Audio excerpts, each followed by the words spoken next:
Lovely day to you, distinguished viewers. I welcome you to Rero TV. My name is Rero Henry, of course. Today we are in Mosoga, Akpogome to be precise, at the home of the former President General of Rural Progress Union, UPU Worldwide, Engineer Chief Joe Omene. Chief, Chief, we spoke to you 2 days ago concerning the UPU Canada elections and the controversies that surrounded it. Just yesterday, after your press interview, the current UPU President General, Olorogun Ese Gam, called and said you needed to clear up some of the issues that you raised, and he gave us a rundown of what happened in Canada and how they've contested the election, and said that a woman, as opposed to what you said earlier, that a woman can actually vie for the seat of President General in UPU, citing precedents of a woman leading America and also leading Canada branch in time past. Thank you very much, Henry. What you did not add is the abuses he poured on me, my community, and other Orobos who dared to talk about the affairs of the UPU. When he conducted the youth election, he went outside the guideline that he gave. And then handpicked. The problem of Chief Ese Gam is that it's being remote controlled by the politicians. And now he's busy doing their own bit because he's looking for a second term in office. He said, I did not even win an election. I did not contest any election. How can he say that? In fact, it's very, very funny. It's very funny for him to have said that. The chief of Otoku he claimed to have worked under as legal advisor contested that election with me, for the same position of Deputy President General. I defeated him. Just like General Patrick Aziza defeated Architect Mayoro. See, the spirit of one Robo prevailed. That election was conducted by Mike Igini of INEC. And it was adjudged to be very free and fair. After the election, everybody drank together, they hugged themselves. Anything you want to do, let it be free and fair. People will not complain. These people of Canada, if they are conducted free and fair election, people will not complain. After the youth election he conducted against the guy not using his own guidelines, some people went to court. They came to me. I said, please go and withdraw the case from because it's not worth it. And they withdrew it. Look at my ESCO. You have the like of Chief Ostiulo. You have the like of Barrister Akpomuje. Akpomuje S.A.N. He was the secretary of my ESCO. You have the like of Akpede S.A.N. He was the legal advisor. You have you have people like Engineer Joe Asa, who retired from Shell. You have the like of Chief Edirekwere, the treasurer. You have our third Deputy President General was Chief Mrs. Usigari Grace. You have the Okeninis, you have the Emesho. That's my ESCO. Can he boast of such people, this caliber of people as his ESCO? No. When you look at the combination, when you look at the people making his ESCO today, they were all handpicked by politicians. Those who work for politicians, they are picked and say, okay, he's there. We were for Toku. He claimed to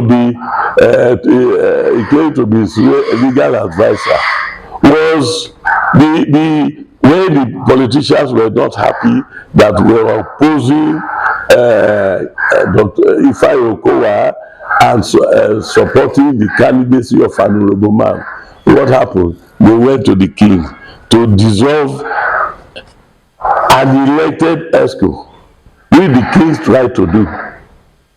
And they said they were now appointing Chief of Otoku as the sole administrator of UPU. You don't have such powers. You see, when you want to talk about something, it's your achievements, not the trend of thinking you can bring somebody down. During my tenure as President General, I was always going to worry to meet with General Ejo for advice. He was advising me, and in the ESCO, I would discuss whatever he advised in the ESCO members. We have sound people, sound minds in the ESCO, and some people you can't fault them. Not people who are 60 years and say, oh, they are youth. People who are just 30 years, you say UPU national body, ESCO. You can't get any results.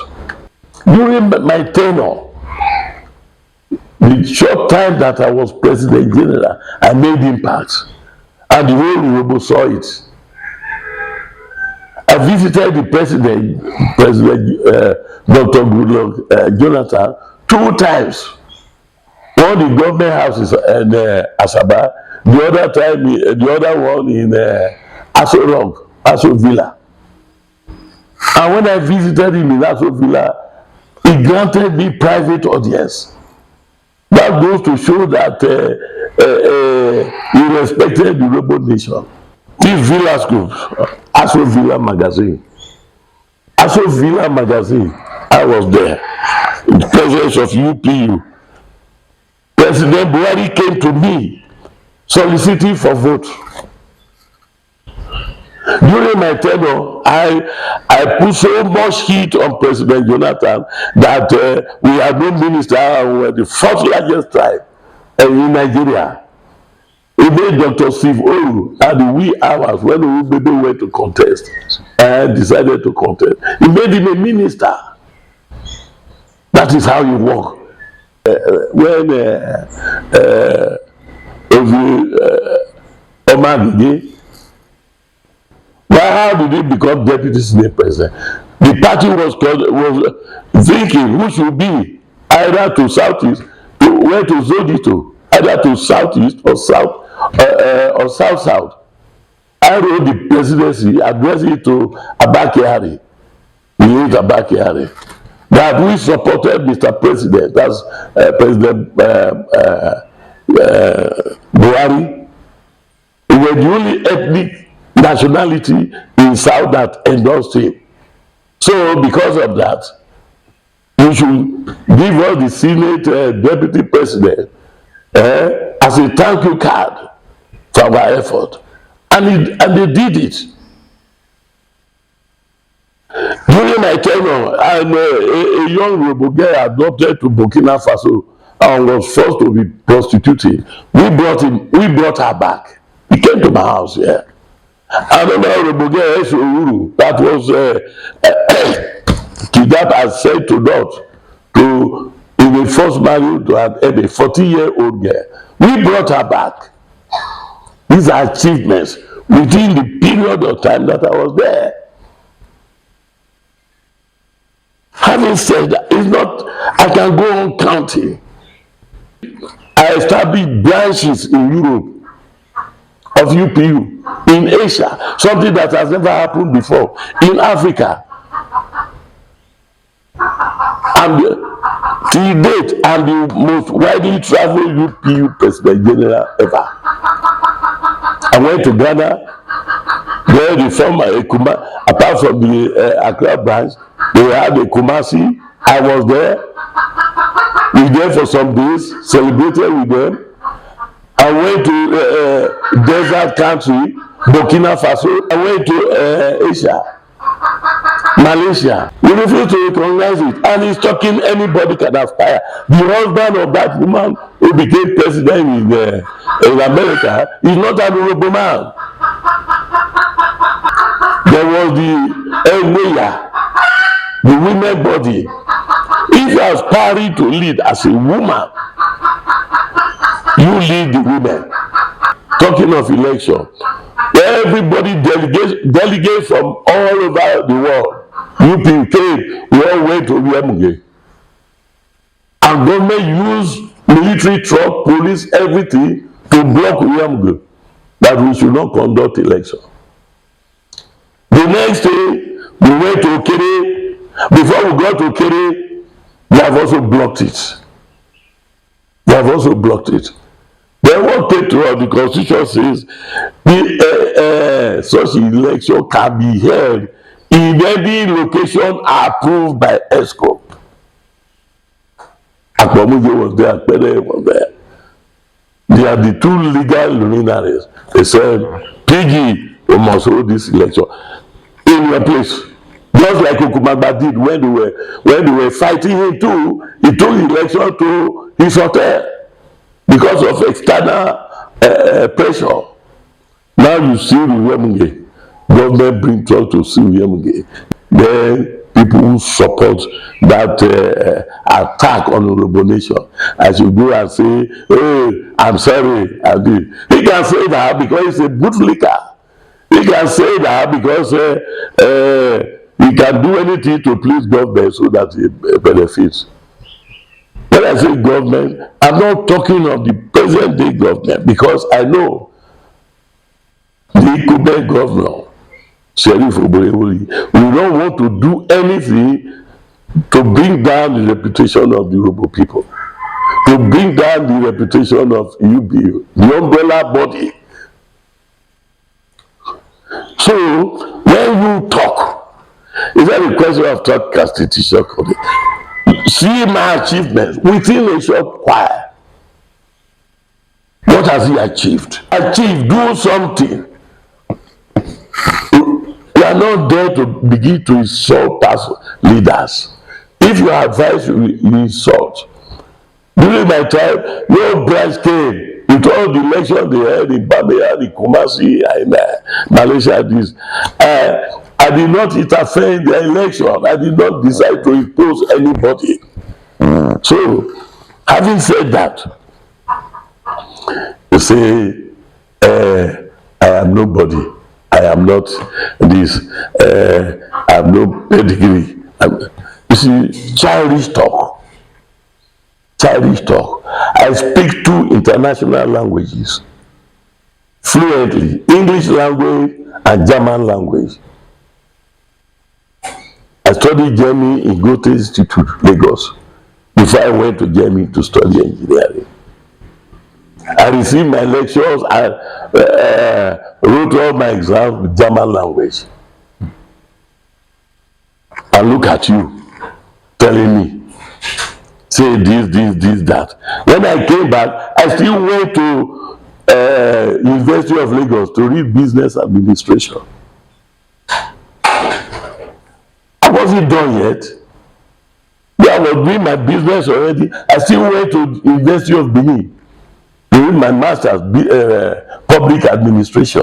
I'm versatile. If it is financial something, Ese Gam is not near me.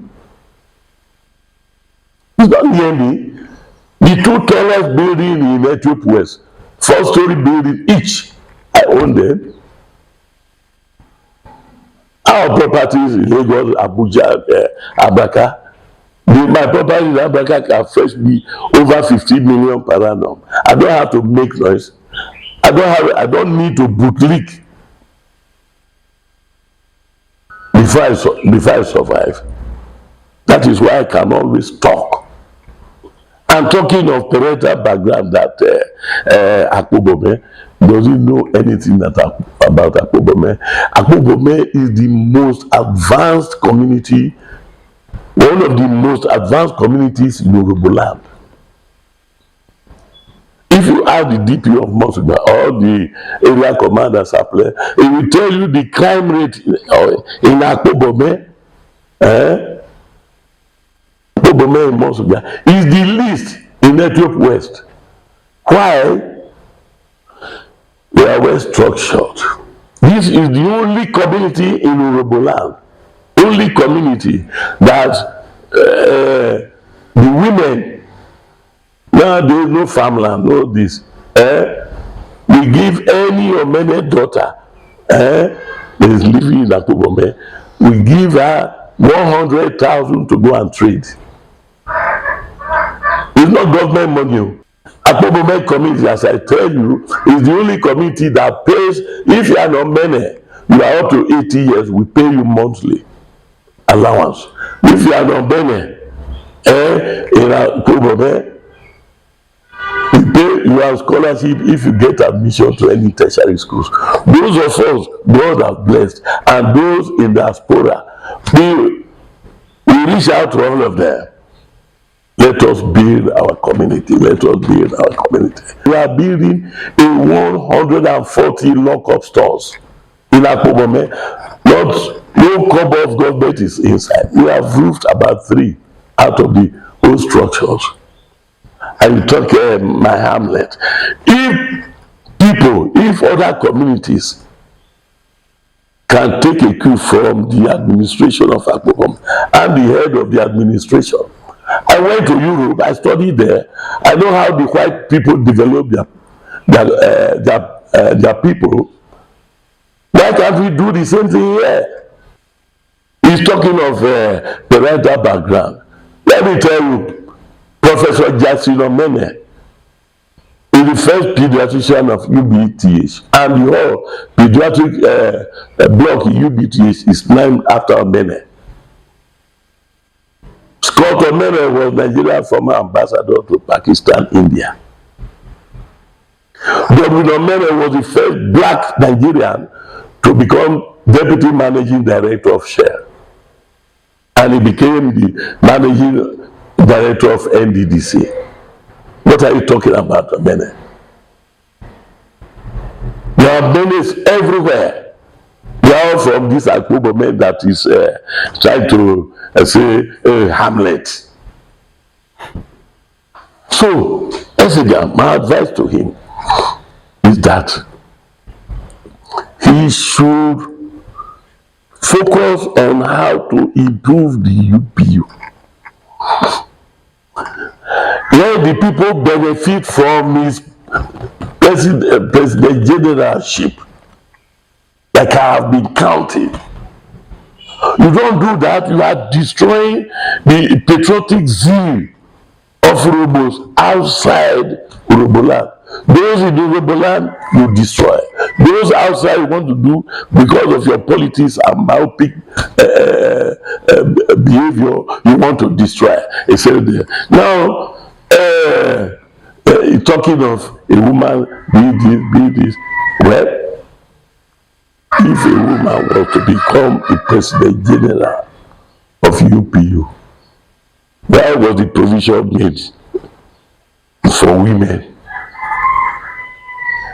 The youth branch, youth angle, the women angle, why was such provision made? There would have been no need. I don't know of a woman that has become President General of Afenifere or President General of Indigo or of Shekiri or of any other Arewa Consultative Forum. It's only Ese Gam's UPU that can now produce the President General or President of branches of such thing. It's very, very shameful. Like Germans will say, Ese Gam versus los. Ich kann dich nicht mehr verstehen. Wie du nur verrückt? Schade, wie schade. Tut mir leid. You don't even understand German language. Let him go and look for somebody who will translate for him. Thank you. All right, thank you very much, Chief. Distinguished viewers, we have been speaking to Chief Engineer Chief Joe Omene, the former President General of Robo Progress Union, UPU Worldwide. Chief, thank you so much for your time, sir.